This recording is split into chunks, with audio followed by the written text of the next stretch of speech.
महज एक महीना ही बीता है झारखंड विधानसभा के बजट सत्र का, जिसमें मैंने लगभग जोरदार बहस किया था स्थानीय नीति लागू करने को लेकर। और मैंने कहा भी था कि मैं अपने कटौती प्रस्ताव को तभी वापस लूंगा जब माननीय मंत्री जो विभाग को उत्तर देने के लिए खड़ा होंगे वो कह दें कि कितने दिनों में स्थानीय नीति को परिभाषित करेंगे। आपने भी देखा होगा पत्रकार बंधुओं, छात्रों के स्कॉलरशिप के मुद्दे को लेकर अगर विधानसभा के पटल पर सबसे गंभीर, सख्त और मजबूत कोई खड़ा रहा तो जयराम महतो खड़ा रहा। मोदी जी विजन लेस हो चुके हैं। मोदी जी को बड़ी उम्मीद के साथ, और मैं भी ये स्वीकार कर रहा हूं, जो 2014 का उनका टर्म था, मैं भी काफी उत्सुक था मोदी जी को लेकर। अनुदान बजट पे चर्चा हो रहा था। हमने मूल रूप से 1932 के खतियान को मूल रूप से उठाने का काम किया था। और जब जब विधानसभा का सत्र चला है, मैंने स्थानीय नीति पर मुखरता के साथ अपनी बातों को बेबाक तरीके से रखा है, क्योंकि मेरा मानना यह स्पष्ट है कि जब तक इस राज्य को एक सटीक सदृढ़ स्थानीय नीति नहीं मिलेगी, तब तक इस राज्य में यहाँ के लोगों को हक अधिकार से अपने आप को वंचित होते हुए देखेंगे। इसलिए मेरा मानना है, और उस पर हम लोग कभी बैकफुट पर नहीं है, लेकिन चूंकि नीति यही है, कभी युद्ध विराम यही परिपाटी है। उसी परिपाटी के आधार पर हम लोग अपने संघर्ष को लगातार आगे बढ़ा रहे हैं। अभी महज एक महीना ही बीता है झारखंड विधानसभा के बजट सत्र का, जिसमें मैंने लगभग जोरदार बहस किया था स्थानीय नीति लागू करने को लेकर। और मैंने कहा भी था कि मैं अपने कटौती प्रस्ताव को तभी वापस लूंगा जब माननीय मंत्री जो विभाग को उत्तर देने के लिए खड़ा होंगे वो कह दें कि कितने दिनों में स्थानीय नीति को परिभाषित करेंगे।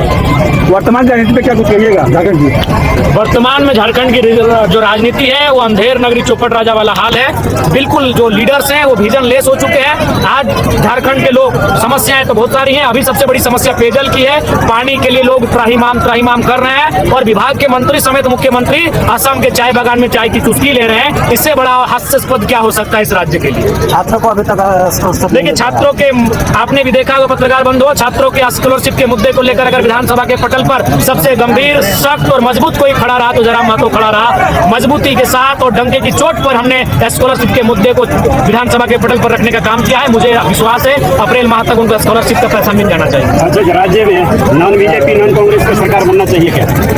देखिए, अगर जनता के हिसाब से देखेंगे तो जो सरकार है उसको चलना चाहिए, उनको काम अच्छा करना चाहिए, जनता की शिकायतों को दूर करना चाहिए। लेकिन राजनीति में हर चीज संभव है।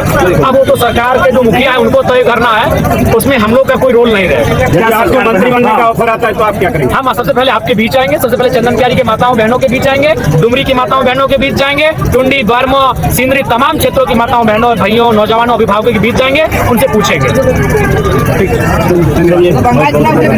बंगाल चुनाव में हम लोग कुछ सीटों पर बहुत मजबूती के साथ चुनाव लड़ रहे हैं, और आपने कल की भीड़ से आभास भी किया, क्योंकि गर्मी में, चिटचिटाती गर्मी में जिस प्रकार से लोग जिस प्रकार झारखंड में अपने पेट्रोल भरकर, अपने खर्च से, अपने नाश्ता पानी से, अपने पॉकेट से पैसा लगाकर रैलियों में जाते थे, बंगाल में भी उसी तर्ज पर लोग कल आए थे और भारी संख्या में। ये चीजें बता रही हैं कि झारखंड का जो सटा हुआ एरिया है, जिसे हम लोग ग्रेटर झारखंड का पार्ट कहते हैं, जंगल महल कहते हैं, लगभग 4-5 सीटों पे हम लोग अपना प्रत्याशी देंगे। अभी कंफर्मेशन नहीं हुआ, क्योंकि हम लोग डायरेक्ट 3 सीटों पर घोषणा किए हैं, कुछ में इनडायरेक्ट हम लोग समर्थन करते हैं। मोदी जी के संदर्भ में आपका क्या विचार है? क्योंकि भारतीय जनता पार्टी का देश है। मोदी जी विजन लेस हो चुके हैं। मोदी जी को बड़ी उम्मीद के साथ, और मैं भी ये स्वीकार कर रहा हूं, जो 2014 का उनका टर्म था, मैं भी काफी उत्सुक था मोदी जी को लेकर। मैं उस समय ग्रेजुएशन का छात्र था, काफी उत्सुकता थी मोदी जी को लेकर। और खासकर जब वो रामदेव जी का वो भाषण आता था कि जो सामान 60 रुपए में मिलता है उसमें टैक्स कटौती होगा और वो 45 से 50 में आपको मिलने लगेगा, तो बड़ा रुझान आया था उस चीजों को लेकर। लेकिन अभी देखिए, चाहे अभी विदेशी नीति का फेलियर होना, लगातार अमेरिका के सामने सरेंडर करना, लगातार अमेरिका के राष्ट्रपति खुले मंचों पर कह रहे हैं कि मैं चाहूं तो मोदी जी का पॉलिटिकल कैरियर कभी भी खराब कर सकता हूं, लेकिन मैं ऐसा करूंगा नहीं। लगातार वो कह रहे हैं कि मैंने दबाव बनाया कि इंडिया पाकिस्तान दोनों से हम बिजनेस का ट्रेड तोड़ देंगे अगर आप सीज फायर नहीं लगाते हैं तो ये चीजें बता रही है कि उनकी जो विदेश नीति खासकर है वो कहीं ना कहीं दुर्भाग्यपूर्ण है। और जो महंगाई जितनी तेजी से बढ़ रही है उस पर भी आदरणीय प्रधानमंत्री का नियंत्रण बाहर